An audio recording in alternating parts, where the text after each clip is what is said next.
Hai semua, kali ini saya akan menceritakan pengalaman horor dari salah satu pengguna Twitter, Grisela, yang mengalami kejadian aneh di asrama saat dia di pesantren. Segera pasang headsetmu dan selamat mendengarkan horror story.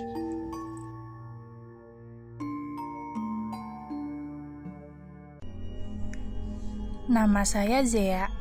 Dan hari ini saya akan menceritakan sebuah pengalaman horor yang saya alami di asrama. Awalnya, saya memutuskan untuk pindah ke asrama, dikarenakan ibu saya yang ingin menjadikan saya anak yang mandiri. Sebenarnya, saya sempat takut karena jauh dari lingkungan keluarga. Bahkan, saya sempat berdebat dengan beliau. Tapi untungnya, hari pertama berjalan dengan sangat baik, disambut oleh para guru dan teman-teman. Walaupun begitu malamnya, ada seorang murid yang berbisik padaku, "Jangan macam-macam, karena jumlah kami sangatlah banyak di sini." Anak itu lalu masuk ke kamar yang berada di sebelah kamar asramaku. Terlihat normal, sampai aku tersadar bahwa kamar itu terkunci dan tidak dihuni oleh siapapun. Dalam arti, aku bertemu dengan salah satu penghuni asrama itu. Dan semua kejadian-kejadian aneh pun dimulai. Suara merdu dari kamar sebelah. Sebelum menceritakan, saya ingin memberitahu sedikit gambaran tentang denah kamar asrama. Jadi, setiap kamar diisi oleh 4 orang.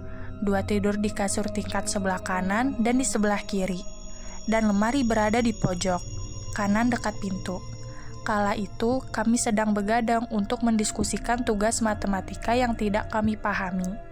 Lalu, tiba-tiba saja kami mendengar suara nyanyian perempuan dengan suara yang amat merdu. Awalnya kami mengabaikannya karena kami semua mengira lagu itu dinyanyikan oleh Musyrifah, si penjaga asrama.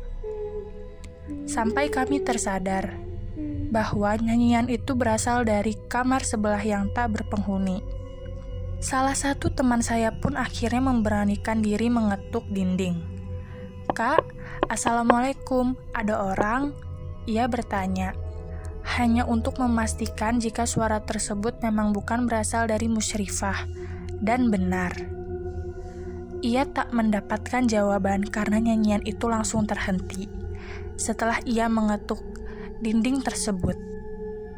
Sebenarnya, saat semua sudah tertidur, saya sempat mendengar suara tangisan perempuan yang berasal dari kamar kosong tersebut.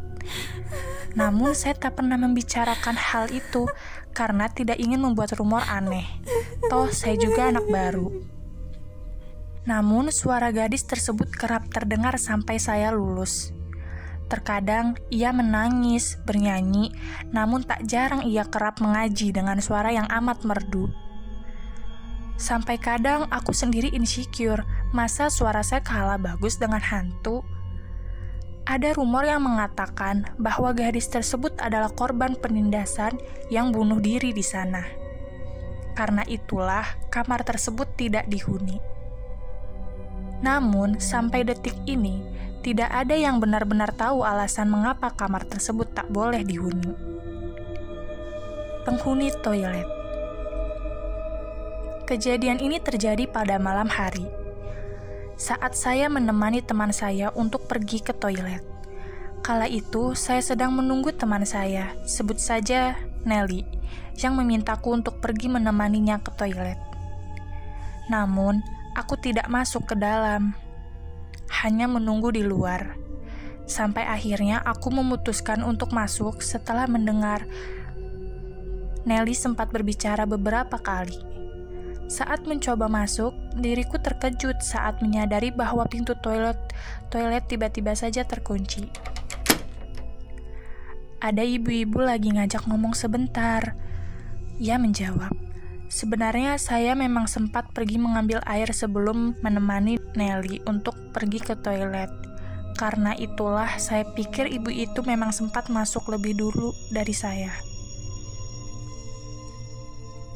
Apalagi saat itu, memang ada ibu-ibu tarbiyah yang sedang berkumpul, yang membuat saya tambah yakin kalau Nelly memang sedang berbicara dengan seseorang di dalam. Namun, saya mulai curiga saat keduanya tidak keluar untuk waktu yang cukup lama. Padahal, saya sudah menunggu selama hampir 20 menit dan saya sudah tidak mendengar adanya percakapan lagi. Karena pintu masih dalam keadaan terkunci, akhirnya saya pun mendobrak pintu tersebut dan membuka pintu toilet satu persatu.